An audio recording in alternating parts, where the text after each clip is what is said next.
Milazim Hetemi do të mund të vdiste në maj të vitit 1999, por i mbijetoi një masakre të kryer nga forcat e Slobodan Miloševićit dhe ai beson që shpëtoi për një arsye të madhe.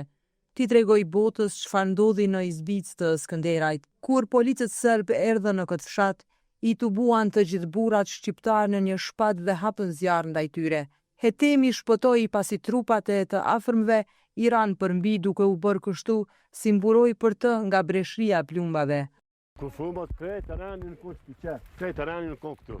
Krejt ranin këtu. Dikush e ka pas gojën e hap, dikush veshin, çkyn, dikush sy, dikush një e kishin pashkel me tenë këtu në qafë, a e ka pos. Vish këtu në konkret ranë, a ditë të rikë në varros na, kon ditë e mërkur si këna varros të atonë, vish dy në metën atë notë pa varros. Se kretë njerë në din do shtore, do civili erë në kretë.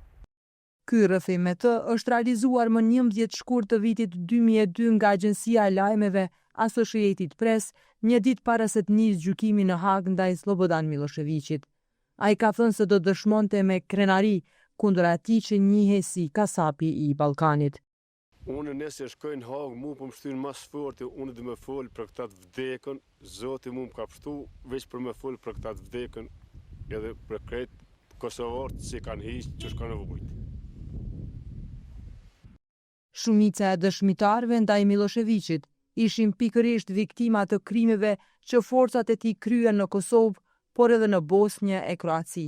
Ndërto ishte një shqiptare 21 vjeçare nga Kosova, e cila ishte ndër të parat gra në gjithë vendin që e pranoi se ishte dhunuar seksualisht nga 2 policë serb. Kjo viktim ishte ndarë nga grupi i grave të tjera që ishin nisur këmbë për në Shqipëri. E mundu më largu nga i po e kohët ka qenë dhe gjithë kjo. Masandej filloj i të më punojt, herë filloj ke maltretimet në goj, herë u mundoj ke të më hu fërsinitetin mua dhe më ofendon të me fjallë. Kështu që disa minuta nuk e ti gjysore, ndoshta ka qenë a krejt, ndoshta edhe një orë nuk e ti, për mu ka qenë shumë. Më duke që kam nejtë të ditën me ta se ka qenë një maltretim shumë i keq, se filloj a i më punoj krejt ato, kur në atë moment erdi një paramilitar tjetër dhe e pyeti atë se shka i ke bë, a e bëre ato tëndën shka dishte. A i tha po, kjo ka qenë virgjinë dhe tash është kurv.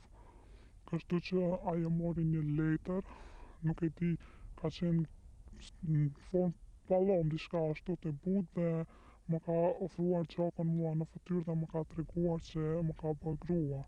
Në atë moment unë kam bërtit dhe kam kajt. Edhe ajo si Hetemi, RFA-u për Agjencinë Associated Press, në kushte anonimiteti, me një emër tjetër, ngjarjen e rëndë që i kishte ndodhur një ditë para se të fillonte gjykimi i Miloševićit në Hag.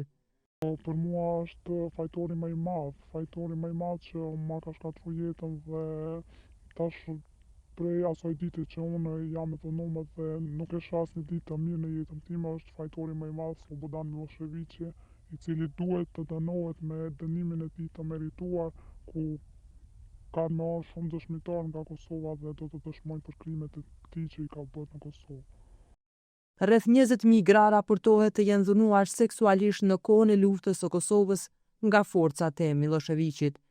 Ky i fundit, që ishte akuzuar në 66 pika për krime lufte dhe krime kundër njerëzimit të kryera në Kosovë, Kroaci dhe Bosnjë, nuk mori dënimin që pritej. Ai vdiq në rrethana të diskutueshme, derisa gjykimi ndaj tij ishte ende në proces më 11 mars 2006 në qelinë e tij në burgun e Tribunalit të Hagës.